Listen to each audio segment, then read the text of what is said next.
Hello views, welcome to Aadya TV. నేను నరేష్. ఈరోజు మనతో పాటు సీనియర్ దర్శకులు, సీనియర్ సినీ పరిశోధకులు ఇమ్మంది రామారావు గారు ఉన్నారు. సార్ నమస్కారం. సార్ నమస్తే బాబు. సార్, జనసేన ఆవిర్భావ సభ అట్టహాసంగా జరిగింది. దీనికి సంబంధించి పవన్ కళ్యాణ్ గతంలో కంటే ఇప్పుడు బాగా పరిణితిగా మాట్లాడాలని కొంతమంది అంటే, కులాల కంపు, కులం కోసం ప్రస్తావన తీసుకొచ్చాడు పవన్ కళ్యాణ్, కులాల పరంగా విభజిస్తున్నాడు అని చెప్పి కొంతమంది మాట్లాడుతున్నారు. సో మీ అనాలిసిస్ ప్రకారం ఆవిర్భావ దినోత్సవ సభ ఎలా జరిగింది, దానికి స్పందన ఎలా ఉంది, పవన్ కళ్యాణ్ గారి స్పీచ్ ఎలా ఉంది? 10వ జనసేన ఆవిర్భావ సభ చాలా గ్రాండ్గా జరిగింది. జరగడంలో మాత్రం ఏమాత్రం అనుమానం లేదు. చాలా గ్రాండ్గా జరిగింది. ఇక్కడ కులాల ప్రస్తావన తీసుకొచ్చారని ఎవరు చెప్పారు? ప్రత్యర్థులు ఎవరైతే వాళ్ళు చెప్పారు. ప్రత్యర్థులు ఎవరు రూలింగ్ పార్టీలో ఉన్నారో వాళ్ళు ఎందుకు చెప్పారు? ఆ జనసేన పార్టీ మీదేమో కొంచెం యావగింపు కలగడానికి, అంటే కొంచెం వెసులుబాటు కలిగి ఏంటి అలా చేస్తున్నారు, ఆ కులాల ప్రస్తావన ఏంటి, కులాలు కాసేపు కావాలంటాడా వద్దంటాడా ఏమిటి అని తెలియక మేము బాధపడుతున్నాము అనుకునే వాళ్ళకి వీళ్ళే ఒక ప్రాబ్లంను క్రియేట్ చేసి ఆ ప్రాబ్లంకేమో అగ్నికి ఆజ్యం పోస్తున్నారు. కాబట్టి అది చిన్న చిటపటల్లాగా వినిపిస్తుంది. కానీ పవన్ కళ్యాణ్ మాట్లాడిన మాటల్లో తప్పే ఉందండి. నాకు కుల ప్రస్తావన వద్దు అని చెప్పినప్పుడు మనం ప్రశంసించాలి. ఇప్పుడు ఎక్కడో ఒక్కడ బ్రేక్ పడాలండి.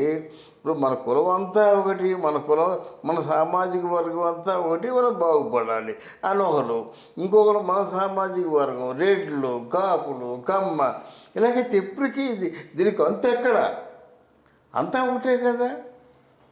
దళితులు అంటారు, ఎస్టీ అంటారు, ఎస్సీ అంటారు. ఇవన్నీ కేవలం రాజకీయ నాయకులు వారి తాలూకు వ్యక్తిగతమైన లబ్ధి కోసం ఏర్పాటు చేసుకున్న విధానాలు అవి కాదంటున్నాడు. మరి జనసేన నాయకుడు పవన్ కళ్యాణ్ని మెచ్చుకోవలసింది పోయి ఆయన విమర్శిస్తారు ఎందుకు? నాకు అర్థం కాదు. సార్, మొత్తానికి పవన్ కళ్యాణ్ ఏదైతే చెప్పాలనుకున్నాడో అది చెప్పేశారంటారా సార్? అవును, చెప్పాలనుకుంది ఏంటంటే మొత్తం అందరూ బాగుపడాలి, అందరూ బాగుండాలి, విద్యా వైద్య రంగాల్లో అభివృద్ధి చెందాలి, పరిశ్రమలు రావాలి. అంటే వ్యక్తిగతమైన స్వార్థం కాకుండా సామాజిక ప్రయోజనాల కోసం అందరూ పాటుపడాలి. అంటే మనకి ఇచ్చినటువంటి అవకాశాన్ని, ప్రజలిచ్చిన అవకాశాన్ని మనం సద్వినియోగం చేసుకోవాలి. అదే కదా చెప్తున్నాడు. ఆ మాట చెప్తున్నాడు. మరి మీరు ఒంటరిగా పోటీ చేయండి అని చెప్పిన మీరెవరు?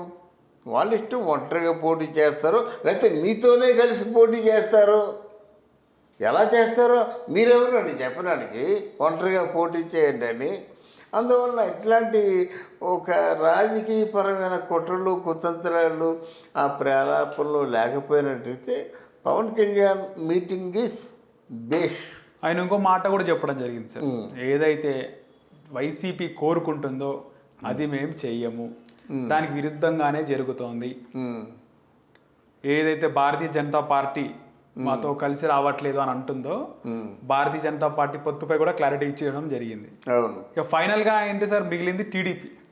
టీడీపీతో పొత్తు కన్ఫర్మ్ అనుకోవాలా? ఇంకా టీడీపీతో పొత్తు కన్ఫర్మ్ అంటే వాళ్ళు ఒక మాట చెప్తున్నాడు మన పవన్ కళ్యాణ్, ఎక్కడైనా వ్యక్తిగతంగా మేము గెలుస్తాం అనుకుంటే పోటీ చేస్తాం, మేము గెలవం అంటే అనుకుంటే ఒకరు సపోర్ట్ తీసుకుంటాం, అది చెప్తున్నాడు.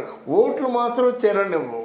ఓట్లు మాత్రం మనకి ఈ ప్రజాస్వామ్యంలో ఓట్లు మాత్రం మనకు ఉపయోగపడేలాగా చేసుకుంటాం. ఎక్కడైనా ఓట్లు చీలుతాయంటే మాత్రం చేరలేము, మేము రంగంలో దిగుతాం, ఇంకొకరి మద్దతు తీసుకుంటాం, తప్పకుండా గెలుస్తాం, మా గెలుపు గుర్రాల మీదే మా దృష్టి అంతా అని పవన్ కళ్యాణ్ చెప్తున్నాడు. సార్, ఈసారి ఎన్నికలు ఎలా ఉండబోతాయి సార్? ఎందుకంటే గతంలో చూస్తే మనం 2014లో స్వయంగా పవన్ కళ్యాణ్ టీడీపీకి సపోర్ట్ చేయడం జరిగింది. అవును. ఆ తర్వాత 2019లో కొన్ని వ్యాఖ్యలు ఆయన చేసి బయటకు వచ్చి సొంతంగా పోటీ చేయడం జరిగింది. అవును. కానీ ఆయననే 2 చోట్ల ఓడిపోవడం జరిగింది సార్. ఆయనకి రాజకీయంగా అప్పటికి పరిణతి రాలేదు ఒకటి. సార్, రెండవది ఏంటంటే చంద్రబాబు నాయుడు నుంచి విడిపోవడం కూడా ఆయన చేసిన పొరపాటు. అంటే ఎలక్షన్స్ దగ్గర పడుతున్నప్పుడు విడిపోవడం ఆయన చేసిన పొరపాటు. 2, మూడోది ఏంటంటే ఎక్కడ తను కాక్షూరిగా గెలుస్తాడో ముందు తన సీట్ల మీద కాన్సన్ట్రేషన్ చేయాలి. ఎవరైనా ఒక నాయకుడు అనేవాడు నాయకుడు ఓడిపోకూడదు. నాయకుడు ఒక చోట పొరపాటున ఓడిపోయినా రెండో చోట గెలవాలి. అందుకే 2 చోట్ల పోటీ చేస్తారన్నమాట. ఈయన దురదృష్టవశాత్తు 2 చోట్ల కూడా ఓడిపోయాడు అన్నమాట. ఇక ముందు అట్లాంటివి జరగకుండా కాక్షూరిగా నువ్వు గెలుస్తావంటే పోటీ చేయి, లేకపోతే ఆలోచించుకో. దానికేముంది, ఎక్కడ గెలుస్తావు అక్కడ పోటీ చేయి. ఏదో ఒక్క నియోజకవర్గం దొరకదా నీకు? అందువల్ల దొరికినప్పుడు నాయకుడిగా ఎదుగు రావాలి దండగా. అంటే ఎప్పుడూ కూడా రాజకీయాలు ఏం చేస్తారంటే వాళ్ళకు కంచుకోట్లని భద్రంగా ఉంచుకుంటారు. ఆ కంచుకోటలో నిలబడతారు, నెగ్గుతారన్నమాట. అలాంటిది నువ్వు కూడా చేయాలి. అంతేగాని అంత మాట ఇంత మాట అంత నాయకుడిని ఇంత నాయకుడిని అనుకొని ఆయన ఓడిపోయినట్టయితే ప్రజల దృష్టిలో తేలికైపోతాడు కదా, రాజకీయ ప్రత్యర్థుల దృష్టిలో కూడా తేలికైపోతాడు. అది మొత్తానికి ఈసారి ఎన్నికల్లో ఆయన గతంలో కూడా చెప్పడం జరిగింది, డబ్బులు నేను పంచాను, నా అభిమానులు నన్ను అభిమానిస్తున్నారు కానీ జగన్కి ఓటు వేయడం జరిగింది, ఈసారి అలా చేయకండి, డబ్బులు తీసుకోండి కానీ ఓటు మాత్రం తనకి ఇవ్వని చెప్పాడు. ప్రజలు మారే అవకాశం ఉందా సార్? ముఖ్యంగా పవన్ కళ్యాణ్ ఫ్యాన్స్కి మనం చూస్తే కనుక ఈసారి ఆయనకే ఫుల్ ఫ్లెడ్జ్గా సపోర్ట్ చేసే అవకాశం ఉందంటారా? అంటే నేను చెప్పేది ఏంటంటే మనం వాస్తవాలు మాట్లాడుకుందాం. అసలు డబ్బులు పంచను అనేటువంటి ఆ స్లోగనే తప్పు. నేను డబ్బులు పంచనంటే దేనికి పంచడం మానేస్తారు? అన్నగారు పంచారా సార్ ఆ రోజుల్లో? ఎవరైనా పంచుతారు అన్నగారు. ఎక్కడ?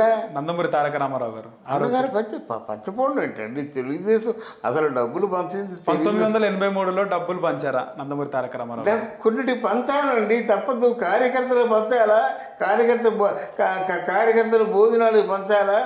అప్పుడు రోజుల్లో మాకు తగలపూడస దగ్గరలో ఒక భోగాపురం ఉండేది, మీల్స్ భోగాపురం ఉండేది. ఆయన అంటే కొమ్మూరు అప్పటిదొర గారు ఎలక్షన్ 4 రోజుల నుంచి పొట్టేళ్ళు తెగడమే, వందలాది మంది వేలాది మంది వచ్చేయడం భోంచేయడం. అంటే ఇట్లాంటి ఖర్చులు ఉంటాయి. కార్లు, పెట్రోలు తప్పదు కదా, భోజనాలు తప్పదు కదా, ముసలోళ్ళు రావాలి, వెహికల్స్ తప్పదు కదా, ముసలోళ్ళు ఆ ఇంట్లో పొయ్యి ఎలక్కంటే ఉంటుంది, ఏదో తప్పదు కదా. డబ్బులు మీరు ఖర్చు పెట్టడం అంటే ఎలాగవుతుంది? మినిమం ఖర్చు పెట్టాలి కదా.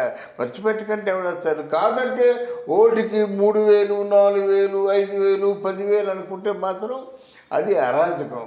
ఆ అరాజకం లేకుండా ఉంటే మాత్రం వాళ్ళని మనం ఎప్రిషియేట్ చేయొచ్చు.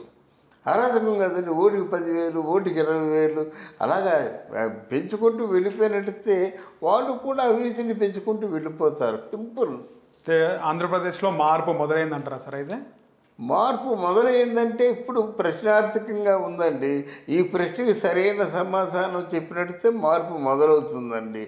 ఏది ఏమైనప్పుడు కూడా తెలుగుదేశం వాళ్ళు, జనసేన వాళ్ళు చెప్పినట్టుగా మనకి ప్రజాస్వామ్యాన్ని పరిరక్షించడం కోసం, జగన్మోహన్ రెడ్డిని గద్దె దించడం కోసం, ఆంధ్రప్రదేశ్ని కాపాడుకోవడం కోసం ఎన్నికల్లో నిలబడతా ఉంటున్నారండి. ఒకవేళ వాళ్ళు అనుకున్నట్టుగా ప్రజాస్వామ్యాన్ని పరిరక్షించడం కోసం నెగ్గినట్టయితే డెఫినెట్గా మంచి రూలింగ్ ఇస్తే మంచిదే. లేదంటే మరి ఆంధ్రప్రదేశ్ని మర్చిపోవడమే. మరి ఇండియా మ్యాప్లో ఆంధ్రప్రదేశ్ పచ్చగా ఉంటుంది. పచ్చని పొలానికి, పచ్చని రైతులకి, పచ్చని దిగుబడికి ఉదాహరణ. అలాంటిది ఇప్పుడు ఏమైపోయింది?